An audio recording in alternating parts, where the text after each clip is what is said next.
तो स्टार्ट करते हैं बेटा आज की क्लास को। सर्किल, आज का topic circle. Circle is a closed curve. Circle is a closed curve. Circle क्या था अपना? एक क्लोज्ड कर्व होता है। It means just like this.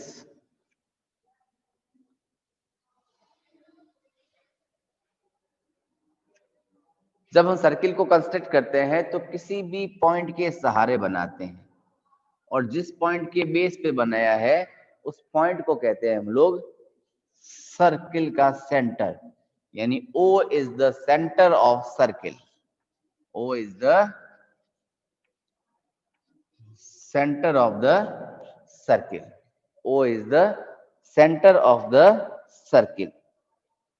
यानी जिस पॉइंट के सहारे इसके चारों ओर मैंने बनाया है वो। अब देखो, मैंने इस पॉइंट पर कंपास को रखा और इस पर्टिकुलर डिस्टेंस से होता हुआ, जो मैंने डॉटेड लाइन से शो की है, इस पर्टिकुलर डिस्टेंस से होता हुआ मैंने एक फिगर यानी कर्व ड्रॉ किया। ये जो कर्व बना है आउटर लेयर, उसको कहते हैं हम लोग circumference of circle.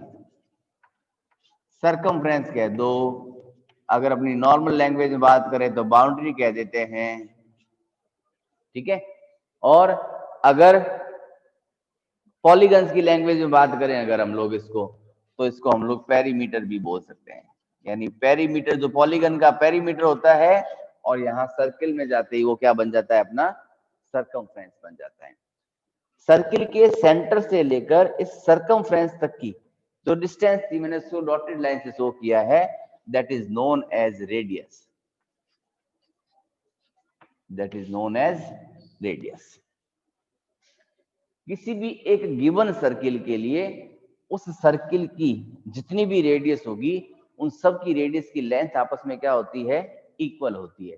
It means, मान लिया अगर मैं यहाँ O लिखा, यहाँ A लिखा, O से A मेरा अगर 4 सेंटीमीटर है, तो अगर मैं O को यहाँ B लिखूं तो OB भी मेरा कितना होगा? 4 सेंटीमीटर। एक और बना देता हूं OC, तो OC भी कितनी होगी? 4 सेंटीमीटर। अगर मैं यहाँ एक और बना दूं OD, तो OD भी कितनी होगी? 4 सेंटीमीटर। यानी किसी भी एक सर्किल की चाहे कितनी भी रेडियस बना दी जाए, सारी रेडियस की लेंथ आपस में क्या होती है? इक्वल होती है। और उन, ये तो मोर देन वन रेडियस हो गई ना, तो उनको हम लोग रेडियाई भी बोलते हैं। यानी ये प्लूरल है, रेडियस का प्लूरल है, ठीक है ना। रेडियस का क्या है? प्लूरल है, जिसको हम लोग क्या कहते हैं? रेडियाई। क्लियर थी बात? अब मान लिया एक सर्किल और बनाया मैंने, ये क्या बनी अपनी? सर्कमफ्रेंस। सर्किल का सेंटर था अपने पास, मैंने एक लाइन ड्रॉ की, लाइन सेगमेंट कहते हैं इसको अपने। एक सर्कमफ्रेंस के ऊपर मेरे पास 2 पॉइंट्स थे P एंड Q, उसको मैंने सर्किल के सेंटर O से होता हुआ ज्वाइन कर दिया, ठीक है। तो ये वो लाइन सेगमेंट था जो सर्किल के सर्कमफ्रेंस पर, अगर हमारे पास 2 पॉइंट्स है, तो उन दोनों पॉइंट्स को आपस में क्या करता है? ज्वाइन करता है, वो भी वाया सेंटर। सेंटर से होता हुआ ज्वाइन करता है। तो उस कंडीशन में ये चीज कहलाती है अपनी diameter. Diameter of the circle. अब देखो, हमने क्या कहा था? O से लेकर Q तक, OQ, यानी OA की इक्वल होगी, है ना, क्योंकि रेडियस ही होगी।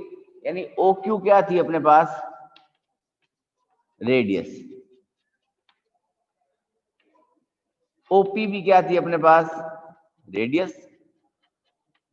दोनों को मैंने ऐड किया, ऐड करते क्या बन गया अपना?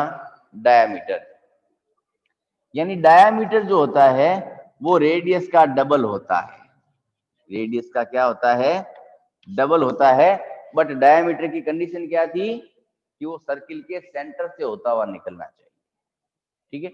अब देखो, मैंने यहाँ कहा डायामीटर डी जो है वो रेडियस का डबल होता है, दैट मीन्स रेडियस जो होती है वो डायामीटर की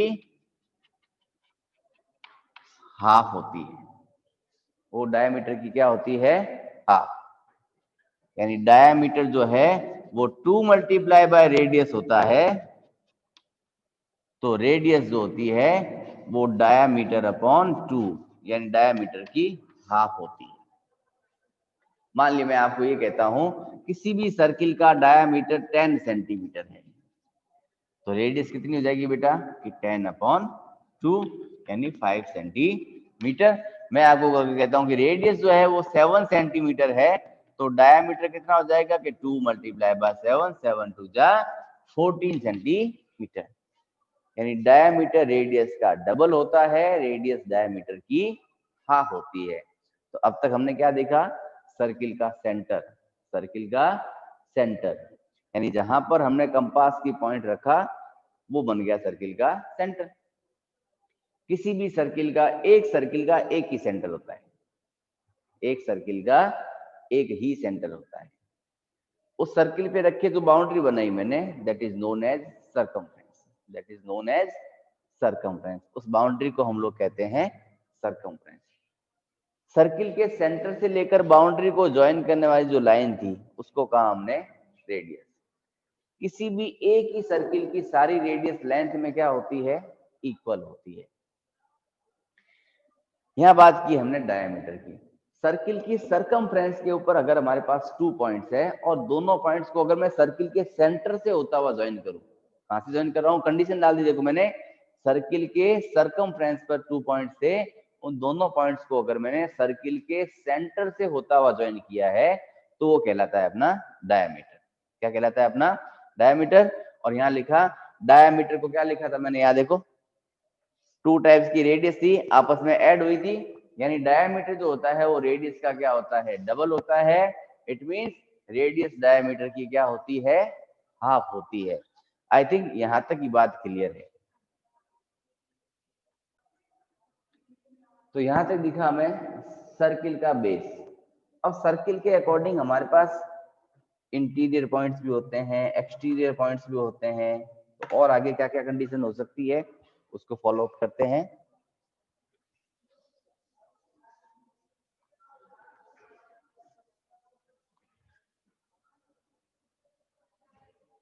तो इंटीरियर पार्ट तो आपको पता है, जो सर्किल की बाउंड्री के अंदर जो होगा वो सब कुछ इंटीरियर पार्ट होगा, और सर्किल की बाउंड्री के बाहर का पार्ट क्या कहलाएगा? Exterior part. ठीक है ना? तो पहले लिखते हैं इंटीरियर एंड एक्सटीरियर पार्ट। मान लो एक सर्किल ड्रॉ किया मैंने,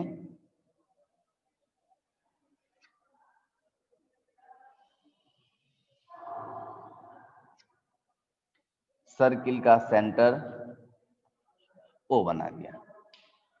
अब लिखा मान लिया मैंने पॉइंट एक यहां लगा दिया आपके ए, यहां लगाया मान लिया बी पॉइंट, यहां लगाया मैंने सी पॉइंट, यहां लगाया मैंने पी पॉइंट, यहां लगाया मैंने क्यू पॉइंट। तो इन जनरल बातें देखें अगर, तो सर्किल के इंटीरियर पार्ट में कौन दिखा? Point O, B and A are in the interior of circle. ठीक है, ये सर्किल के क्या है? इंटीरियर पार्ट में है। अगर पॉइंट सी की बात करूं तो ये एक्सटीरियर पार्ट में आएगा। बट अगर पॉइंट पी और पॉइंट क्यू की बात करें तो वो आते हैं ऑन सरकमफ्रेंस, ऑन सरकमफ्रेंस यानी सरकमफ्रेंस यानी बाउंड्री पर अवेलेबल है, लाइज ऑन द बाउंड्री या सरकमफ्रेंस। ठीक है, इसके साथ साथ एक चीज नहीं आती है अपने पास, नेक्स्ट कॉर्ड। कई लोग इसको चॉर्ड बोलते हैं, जबकि होती क्या है ये? कॉर्ड। अब कॉर्ड क्या होती है देखिए, हमने एक बात की थी पहले कि जब मैंने सर्किल के सेंटर से होते हुए सर्कल की बाउंड्री पे पड़े हुए 2 पॉइंट्स को आपस में ज्वाइन किया था, यानी ये था अपना सर्किल का सेंटर ओ, ये थे मेरे पास 2 पॉइंट्स पी और क्यू, उनको मैंने सर्किल की सेंटर से होता हुआ ज्वाइन कर दिया था। अगर ये सर्किल के सेंटर से होते ज्वाइन नहीं होते तो मान लिया यहां होता मान लिया ए और यहां होता मान लिया बी, तो मैं ए और बी को भी तो ज्वाइन कर सकता था। यहाँ होता मान लिया सी, यहाँ होता मान लिया मेरा डी, तो मैं सी और डी को भी तो ज्वाइन कर सकता था। तो सर्किल की बाउंड्री पर अगर हमारे पास कोई भी 2 पॉइंट्स पड़े हैं और उन पॉइंट्स को अगर मैं ज्वाइन करता हूं, चाहे वो सर्किल के सेंटर से होता हुआ ज्वाइन हो, चाहे सर्किल के सेंटर से होता हुआ नहीं निकले, तो भी उस कंडीशन में वो क्या कहलाती है अपनी कॉर्ड। क्या कहलाती है? कॉर्ड कहलाती है। क्या कहलाती है? कॉर्ड। इसका मतलब कॉर्ड क्या होगी? एक लाइन सेगमेंट हो गया जिसके दोनों एंड पॉइंट्स जो होंगे, जिसके दोनों एंड पॉइंट जो होंगे वो सर्कल की सरकमफ्रेंस पर अवेलेबल होंगे।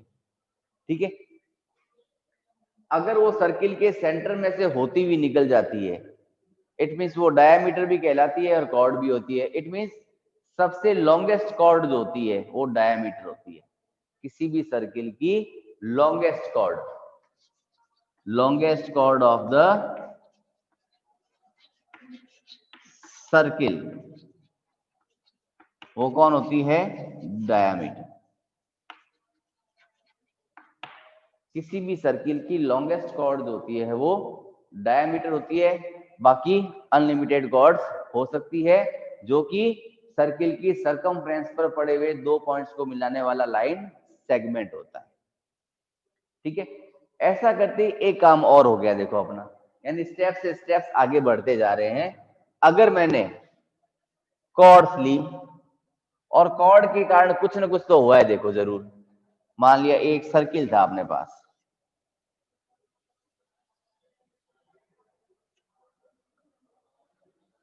ये सर्किल का सेंटर मैंने मान लिया एक डायमीटर बना दिया। यहाँ पर डायमीटर बनते ही सर्किल के क्या हो गए? 2 पार्ट्स हो गए। किससे हुए? डायमीटर से। तो जब डायमीटर बटेगा तो सर्किल को 2 हाफ पार्ट्स में डिवाइड करता है। किसमें डिवाइड करता है? 2 हाफ पार्ट्स में डिवाइड करता है। और ये दोनों के दोनों हाफ पार्ट जो होते हैं वो कहलाते हैं सेमी सर्किल। यानी किसी भी सर्किल का डायमीटर जो होगा वो सर्किल को 2 सेमी सर्किल्स में डिवाइड करेगा। कहां डिवाइड करेगा? 2 सेमी सर्किल्स में डिवाइड करेगा। ठीक है। किसकी बात की हमने? डायमीटर की। अगर वही डायमीटर नहीं होगा, डायमीटर भी देखो अपने आप में कॉर्ड थी, बात कॉर्ड की चल रही है, ध्यान रखना। अगर वो डायमीटर नहीं होकर कोई एक कॉर्ड होती, सिर्फ डायमीटर भी कॉर्ड थी, बट मैंने क्या कहा? डायमीटर वाली कॉर्ड नहीं, डायमीटर के अलावा वाली कोई भी कॉर्ड अगर हमारे पास होती तो भी सर्किल क्या हो रहा है? 2 पार्ट्स में डिवाइड हो रहा है। फर्स्ट इज माइनर और सेकंड इज मेजर। एक बड़ा पार्ट है, एक छोटा पार्ट है ना। किसके द्वारा बट रहा है? कॉर्ड के द्वारा। किसकी सहायता से बट रहा है ये? कॉर्ड की सहायता से, है ना। और जब कॉर्ड की सहायता से बनता है तो ये कहलाते हैं सेगमेंट।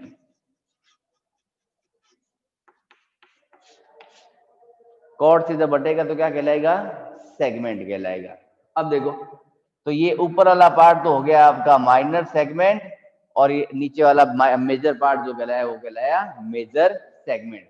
एक चीज और देखी, देखो मैं यहां से P से लेकर यहां Q तक पहुंच गया, उस कंडीशन में ये PQ जो है वो कहलाता है अपना आर्क। क्या कहलाता है? एक आर्क, यानी चाप। क्या कहलाएगा अपना ये? आर्क। देखो मैंने सर्किल को डिवाइड किया है, किससे डिवाइड किया है? कॉर्ड से, है ना। जब कॉर्ड से बाइसेक्ट होगा यानी कॉर्ड से डिवाइड होगा तो उस कंडीशन में बनते हैं अपने पास सेगमेंट्स। अगर मैं इसी चीज को लेके चलूं रेडियस के पास,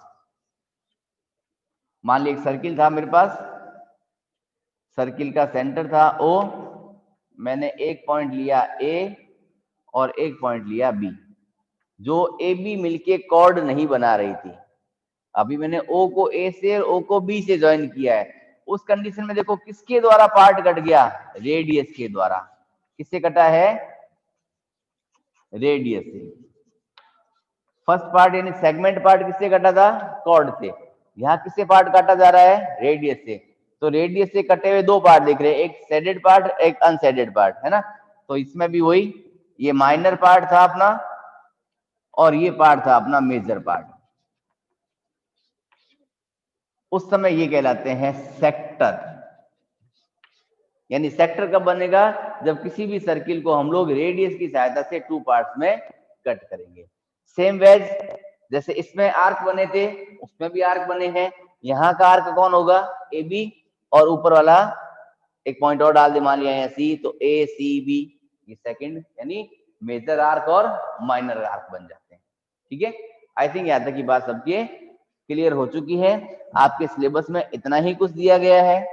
ठीक है, इसी के साथ अपना ये चैप्टर कंप्लीट होता है। आज के लिए इस क्लास के अकॉर्डिंग इतना ही कुछ, बाकी नेक्स्ट डे की क्लास में देखेंगे। ठीक है।